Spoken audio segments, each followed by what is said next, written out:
How to fix something went wrong in TikTok. Hi everyone, welcome back to our channel. This is Rose and I will guide you to fix something went wrong in TikTok. Without further ado, let's get started. First of all, you need to switch between Wi-Fi and mobile data by checking your internet connection. Then restart your router if needed. Second step, clear TikTok cache. Long press on TikTok app icon, select I button. Now navigate to storage uses. Select Clear Cache. Once done, update TikTok.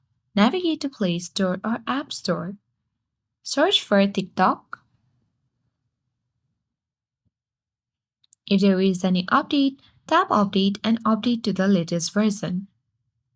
By following all the steps, you will successfully fix TikTok something went wrong issues.